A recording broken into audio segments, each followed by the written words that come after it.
was 26 when this happened, and it was my first time ever going to Coachella. My friend Alyssa and I had talked about going for years, but either money got in the way or one of us couldn't get time off work. That year, everything finally lined up, so we actually committed to it. We flew out to California, rented a little 2-bedroom Airbnb, and made a whole trip out of it. We were both really excited because neither of us had ever been to a festival that big before. We had both been to smaller concerts and local stuff, but nothing on that level. The whole first day honestly felt like stepping into another world. Everywhere you looked, there were huge crowds, weird outfits, music coming from different directions, and people acting like they had no responsibilities at all. Best way to put it, it was a fairy tale world. It was kind of overwhelming at first, but in a good way. We had a really good first 2 days. Nothing bad happened. We saw a bunch of artists we liked, took pictures everywhere, ate overpriced food, and stayed out late. We were tired by the end of each night, but it was worth it. By the third day, we were exhausted, but it was that kind of exhausted where you know you just have to push through because it's the last day and you don't want to waste it. Before the trip, Alyssa had brought up the idea of bringing Molly. I had only done it one other time years before, and it had been fine, so I agreed. We kept saying we'd save it for the last day, and that's exactly what we did. Looking back, I wish more than anything I never touched it. We took it in the late afternoon before one of the sets we were really excited for. At first, I didn't feel much. We were walking around trying to get closer to one of the stages, and I remember saying to Alyssa that I thought maybe it was weak or old because it wasn't hitting me. She said the same thing because she wasn't feeling much either. For a while, everything seemed normal. Then, out of nowhere, it started kicking in hard. At first, I actually liked it. I felt lighter, more social, and everything around me seemed brighter and more exciting. The music sounded amazing. I remember thinking that I understood why people did it at festivals. But after maybe an hour, something started bothering me. I kept noticing the same person. At first, I thought I was imagining it. There were thousands of people there, so of course you're going to accidentally notice the same outfit or the same face more than once. But this wasn't like that. It was the same actual guy. The first time I really noticed him, he was maybe 20 feet away in the crowd. He looked older than most people around us, maybe around 35. He had dark hair, kind of scruffy facial hair, and was wearing a black shirt and boots, which already made him stand out because most people there were dressed way lighter and more colorful. He wasn't doing anything crazy, he was just standing there looking in our direction. I didn't let it bother me at first. Then later I saw him again near one of the drink stands, then again when we were moving between stages, then again when Alyssa and I were standing off to the side near a fence trying to decide where to go next. After the 4th or 5th time, I told Alyssa I kept seeing the same guy everywhere. She laughed and right away said it was probably just the Molly and that I was focusing too hard on random people. I remember laughing a little too because I didn't want to sound too paranoid, but it was getting hard to brush off. It wasn't like I was just noticing him in the distance once in a while. It felt like every time I turned around he was there. Not right next to me, but always somewhere in view. Hours went by like that. I was trying to still enjoy myself, but the high had started feeling off. It stopped being that warm, fun feeling and started turning into this restless, overstimulated feeling. My jaw tensed up, my heart felt too fast, and I couldn't seem to relax. I told myself I was probably dehydrated or tired. We had been doing a lot all weekend, barely sleeping, walking around in the heat, drinking, everything. At one point when we were packed into the crowd waiting for another set, that guy finally came right up to me. It happened so suddenly that I froze for a second. He came up on my side smiling and started trying to dance near me like he was just some random friendly festival guy. Then he leaned in and started saying stuff to me that I could barely hear over the music, but it was obvious he was flirting. I remember him saying I looked really good and asking if I was there with anyone.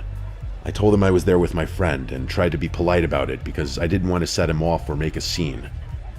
I kind of smiled and shook my head and said I was good. He kept hovering though. It wasn't aggressive yet, but it was pushy enough to make me uncomfortable. I turned to pull Alyssa closer to me so we could just move away, and that was when I realized she wasn't there anymore. I started turning in circles looking for her, thinking maybe she just moved a few feet away, but I couldn't see her anywhere. That made me panic way faster than it normally would because of how off I already felt. The guy noticed right away that I was looking around and asked if I lost my friend. I said yes. Then he said he could help me look for her. There was something about the way he said it that made me instantly not trust him at all. It was too eager. I just told him no thanks and started pushing my way out of the crowd. He didn't grab me or anything, but I could feel him watching me leave. I finally got away from that stage and found a patch of grass farther back where it was quieter and less packed. I sat down because I felt like my body was shutting down on me. My vision started getting weird in a way I'd never felt before. The best way I can describe it is that everything looked squiggly. Not blurry exactly, but like nothing would stay still. The lights, the people, even the ground all had this shaky look to them. It scared me because I knew then that I had taken too much or had some kind of bad reaction. I started calling Alyssa over and over. The calls kept failing or not going through because the service there was terrible. I probably called her 10 times before one finally connected. When she picked up, I could barely hear her, but I just kept telling her where I was and that I needed her to come get me because something was wrong. It felt like forever before she found me, but it was probably only around 15 minutes. She could tell right away I was not okay. I told her I needed to leave, and she didn't argue with me. We ended up leaving the festival way earlier than we planned because I was having such a bad high. The walk out felt endless. Every noise felt too loud, and every person brushing past me made me jump. I kept looking around, half expecting to see that same guy again, but I didn't. Back at the Airbnb, both of us were completely drained. We had one more night there, and then we were flying home the next evening.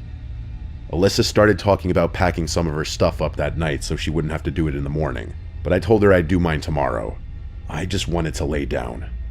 My body was exhausted in a way that overpowered everything else. Even though I was still high, I felt so physically dead that I just crawled into bed, shut the light off, and laid there in the dark. I didn't feel normal, but I felt too tired to care. I must have drifted off into this half-sleep state because I wasn't fully out, but I definitely lost track of time. Then at some point, I opened my eyes. I have no idea what woke me up. Maybe a sound, maybe just my body being on edge. But the second I looked toward the bedroom doorway, I saw a figure standing there. It was tall and completely still, just inside the doorway, facing me. At first, my brain couldn't even process what I was looking at. I thought maybe Alyssa was standing there for some reason, but it was too tall and broad. Then I focused on the face. Even in the dark, I could tell. It was the man from the festival. I know how insane that sounds, especially with the state I was in, but that's exactly what I saw. He stood there looking at me from a few feet away from my bed. I remember this horrible, cold feeling going through my whole body. Then I started screaming. Not just yelling, full-on screaming as loud as I could while throwing the covers over my head like that was going to do something. I kept screaming until Alyssa came into my room. The second she turned on the light, there was nobody there. The doorway was empty. The room was empty. Alyssa kept asking me what happened, and I was crying so hard I could barely get the words out. I told her I saw the guy from the festival standing in my doorway. She looked freaked out by how serious I was, but she kept telling me that it had to be the drugs and that I was still having a bad high. I honestly wanted to believe her, because the other option was way worse. But what bothered me was how real it looked. It didn't feel dreamlike at all. It felt like waking up and seeing an actual person in the room. I begged Alyssa to sleep in the bed with me that night, and she did. Neither of us wanted to go back to sleep after that, so we laid there talking quietly for a while with the lights on in the hallway. She kept trying to calm me down and make normal conversation. Eventually, somehow, we both drifted off. The next morning, I woke up to Alyssa screaming my name and shaking me. For a second, I thought maybe I was still dreaming. Then I sat up and saw her standing near my bedroom doorway, staring at the floor. I looked down and saw muddy boot prints on the hardwood. I still get chills thinking about it. They started near the front part of the house and came down the hall. Then they stopped right at the doorway, exactly where I had seen that figure standing. After that, the prints turned around and went back down the hall toward the front door. I remember just staring at them, feeling this rush of sickness go through me. It was like my whole body dropped. That was the moment I realized what I saw was not some Molly hallucination. Somebody had really been inside that house while we were sleeping, or while I was half asleep. And unless there was some impossible coincidence, it was him. Alyssa looked just as scared as I felt. We started checking everything right away. We made sure the front door was locked now, checked the windows, checked both bedrooms, the bathroom, every room. Nothing obvious was missing, which somehow made it creepier to me. It meant whoever came in wasn't just trying to steal something. We packed faster than I thought possible. Neither of us showered, ate, or even really talked much. We just threw everything into our suitcases and got out of there. Once we were out, we contacted the Airbnb host and told them someone had broken in during the night. I remember sending pictures of the prints because I wanted proof that I wasn't crazy. The host sounded shocked and apologetic, but by then I didn't care. I just wanted to leave. We spent the rest of that day basically on edge until it was finally time to go to the airport. We made it home safely and nothing else happened, but that whole trip has stayed with me ever since. What bothers me most is not knowing exactly how he found us, assuming it really was him. Maybe he followed us when we left. Maybe he saw us call a ride. Maybe he watched from farther away than I realized. I don't know. I just know I saw that man at the festival over and over, then I saw him in the doorway, and the boot prints proved someone had actually been there. Ever since that happened, I have never touched Molly again or any drug like it. People joke about bad trips, but that experience permanently changed how I think. Even now, I guess due to PTSD, I still glance at the bedroom doorway first before anything else.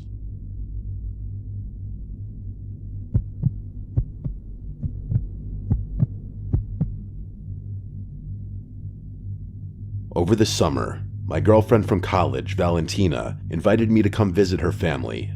Her family lives in San Diego, California. My parents basically forced me to go because I wasn't doing anything else that summer besides working and sleeping. It was a Friday afternoon, and I had just gotten off my plane.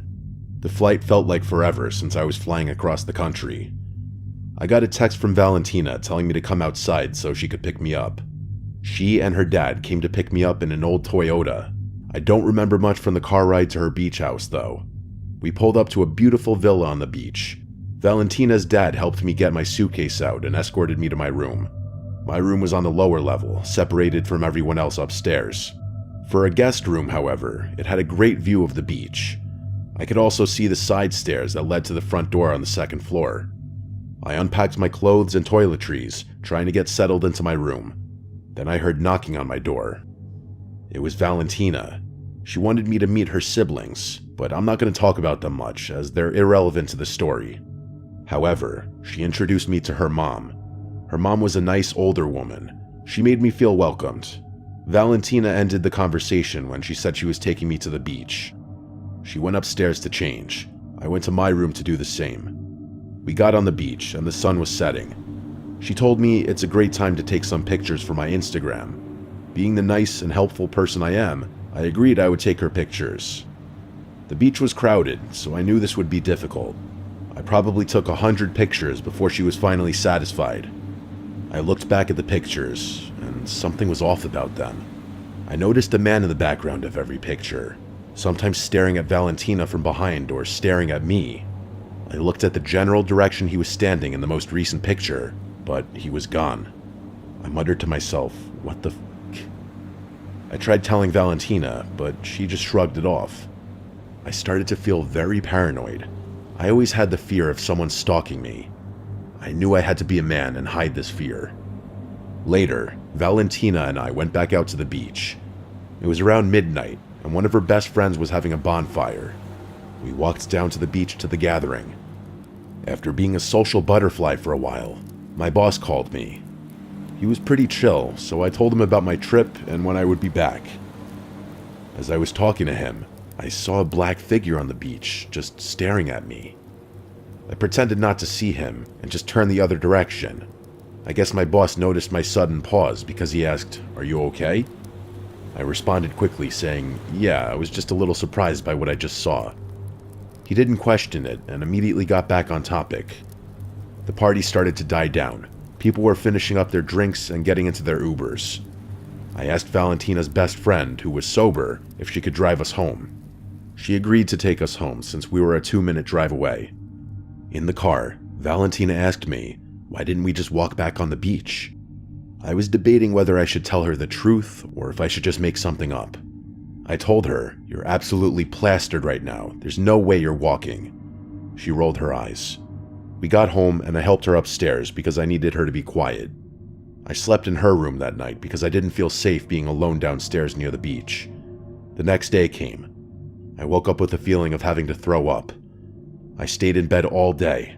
I told Valentina and her parents that I just needed rest for a day, then I would be able to function for the rest of the week. I woke up around 7 p.m. to Valentina knocking on my door. She told me they're going to downtown San Diego for dinner, but would be back before midnight. I nodded my head in agreement, then went back to sleep. I started to have a dream of someone tapping on a glass table rapidly. It was getting so annoying that I woke up. The tapping stopped. I turned on my side to face the exterior stairs, and that was when I saw it. I saw the guy from the pictures at the beach at my window, waving at me. He had a black hood on. He went running up the stairs, where I heard the front door open. I nearly screamed. Wasn't the front door locked? How was he in the house? I went to my door and put my weight on it. He wasn't getting in. I heard nothing. No one going down the stairs or anything. Then I heard someone on the other side of the door jerking the door handle. He was trying to put his weight into the door, but nothing was coming through that door. I heard him back away from the door. That's when I grabbed my phone and called 911. It took 5 minutes before I heard the police opening the front door.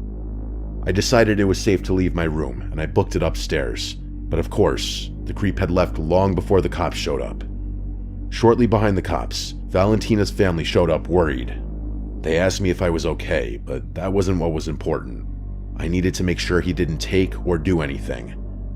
I heard a scream from Valentina as she went to her room. I followed her in. She pointed to a camera in the corner of the room. The police took it for investigation. The creep also took Valentina's clothes and bathing suits. I stayed for the rest of the week, but I'm still scared from that experience 2 months later. I don't know how that guy found us or what his intentions were. I didn't know if he wanted me or Valentina, but most frightening, what would he have done if he did get into my room?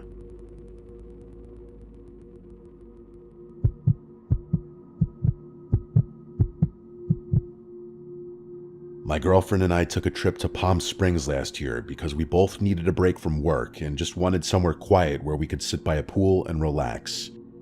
We found a modern-looking Airbnb that was about 15 minutes outside the main part of the city, kind of on the edge where the houses start getting more spaced apart and the desert starts taking over. It was a one-story house with big glass doors facing the backyard and a decent-sized pool. The listing said it was very private and good for couples. That was exactly what we wanted. We booked it for 4 nights. When we arrived, the place looked exactly like the photos. It was clean, modern, had white walls, concrete floors, basic furniture. The backyard had a pool, some lounge chairs, and one of those small storage sheds off to the side that I assumed was just for pool equipment. There was desert all around the back fence, and you couldn't really see any neighbors from the yard. The host never met us in person. We just got a door code.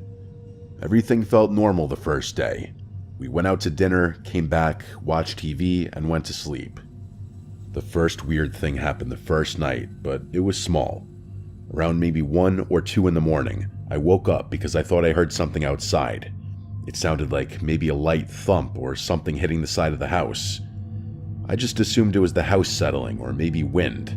Desert areas get weird temperature changes at night, so I figured it was that. I went back to sleep. The second day, we mostly stayed by the pool. At one point, while we were laying on the chairs, I thought I heard what sounded like a voice somewhere far away. Not like someone talking normally, more like someone calling something out. I even asked my girlfriend if she heard it. She said she thought she heard something, but we both kind of laughed it off because there was basically nothing around us. There was no sidewalks, there was no foot traffic, it was just sand and scattered houses way off in the distance. We even joked it was probably just something dragging lightly against the outside wall near the bedroom. I got up and looked through the glass door, but didn't see anything. The backyard lights weren't on, and everything looked normal. I told her it was probably just branches or some animal. There were lizards and stuff around, so we didn't think much of it. Night 2, we again heard a couple sounds, but nothing that made us think someone was actually there. Just random ticks and small impacts that you could easily explain away. Night 3 was when everything changed. We had gone to bed around midnight, and I was still awake scrolling on my phone when I noticed light coming through the sides of the blinds. At first, I thought maybe a car drove by, but then it stayed on. I got up and looked through the edge of the blinds and saw one of the motion lights on in the backyard. I stood there for maybe 20 seconds, and then it shut off. About maybe 10 seconds later, another one turned on further down along the side of the house. That immediately made my stomach drop because it didn't feel random. It felt like something was triggering them in a path. My girlfriend asked what I was doing, and I told her I thought someone might be outside. She immediately sat up and got scared. We both watched as another light turned on near the back fence, then another closer to the pool. It really looked like someone walking around the outside of the house. She started telling me to close the blinds fully. She kept saying, "Shut them, shut them." I closed them completely, and we both just sat there quietly. I could tell she was genuinely scared. I was too, but I was trying not to show it, part of being a man in a relationship, I guess. She kept saying we should just ignore it and stay inside, but my brain kept going to the idea that someone could be trying to break in. I said I was going to go check outside just to make sure. She kept telling me not to. She actually grabbed my arm and told me that was a stupid idea. I told her I would just step out for a minute. I went into the kitchen and grabbed one of the bigger knives from the knife block. I didn't tell her this though, I didn't want to freak her out. I remember my hands actually shaking a little, which isn't normal for me. I opened the back sliding door slowly and stepped outside. It was dead quiet out there. I stood there for maybe a minute just listening. Then I walked slowly around the pool area, looking around the fence line and the corners of the house. I didn't see anyone. After maybe 5 minutes, I started thinking maybe I was just being paranoid and that maybe an animal had triggered the lights. Then I noticed footprints in the sand near the side of the house. They were very clear shoe prints, not animal tracks. This is when my heart started pounding. The prints went from the side of the yard toward the small shed that was next to the house. I followed them slowly, trying to be quiet. I remember thinking if someone was hiding, I didn't want to surprise them, but I also didn't want them surprising me. The footprints went straight to the shed door. When I got there, the doors were completely closed. The footprints just ended right in front of me. That was the moment I felt actual fear. Not just nervousness, real fear. I stood there maybe 3 or 4 feet from the door, just staring at it. I couldn't hear anything at first. I took another step closer and just listened. I was trying to hear breathing or movement. For maybe 5 seconds, there was nothing. Then, very clearly from inside, I heard a man's voice say in a normal, calm tone, "Excuse me, could you open the door, please?" I froze completely. I didn't say anything. Then right after that, the same voice did this quiet, creepy laugh. A small laugh, like he thought something was funny. I didn't wait another second. I turned and ran straight back to the house. I slammed the sliding door shut and locked it. My girlfriend was already standing there asking what happened, and I was honestly struggling to get the words out because I was so freaked out. I told her there was someone in the shed and that he asked me to open the door. She immediately became hysterical, asking if I was serious. I told her, yes, unfortunately I am, and I grabbed my phone and called 911. While I was on the phone explaining everything, we saw the outside lights turn off again. Then about 15 seconds later, one of them turned back on. Then another, again like someone moving around the house. But now we couldn't see anything because the blinds were completely shut. That almost made it worse because we knew someone was out there, but couldn't see where. The dispatcher told us to stay inside and keep everything locked. It took about 20 minutes for police to get there because of how far out the house was. Those 20 minutes honestly felt like hours. Every little sound made us jump. When the police finally arrived, they knocked and announced themselves, and I've never felt more relieved to see the police, coming from someone who hates the cops. They checked the backyard first and then the shed. One of the officers told me to stay inside while they opened it. After a few minutes, they came back and said nobody was inside anymore.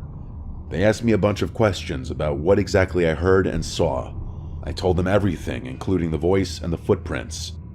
They said it looked like someone may have been staying in there temporarily. They found some empty water bottles and food wrappers. One officer told us sometimes people hide in vacant properties or rental properties, especially in more isolated areas. He said the person probably left once they realized we had called the police. They recommended we not stay there that night, and probably not the rest of the trip either. Before we finished packing, one of the officers asked if either of us owned a dirty baseball hat he found pushed behind the couch. We both immediately said no. We went through the whole Airbnb multiple times, and we both knew for a fact that hat was not there before. The officer just kind of nodded and said it was possible the guy had gotten inside at some point, but we'd have no real way of knowing when. That honestly shook me almost more than the shed did, because it meant he might have been inside while we were there, maybe even while we slept. That was enough for us. We packed everything immediately. While we were packing, I tried messaging the Airbnb host multiple times explaining what happened and asking if they knew anything about someone accessing the shed. Every message showed as read, but he never responded. That honestly made it even creepier. No response, not even concern. We left and drove back toward the city and ended up staying at a cheap motel because it was the only thing available last minute. The next day, I contacted Airbnb support directly and explained everything and gave them the police report number. It took about a day of arguing, but they did refund us for the last unused night. We never heard from the host again. No apology or explanation or anything. We tried to still enjoy the rest of the trip and did some normal tourist stuff, but honestly, it kind of stuck with us the whole time. The worst part for me is just knowing someone had been right outside where we were sleeping for multiple nights, and we probably just kept dismissing the sounds as normal house noises. And I think about how calm that voice sounded when he asked me to open the door, like it was some joke to him, like he expected me to actually do it. And honestly, knowing now there was proof he had been inside the house at some point makes it even harder not to think about.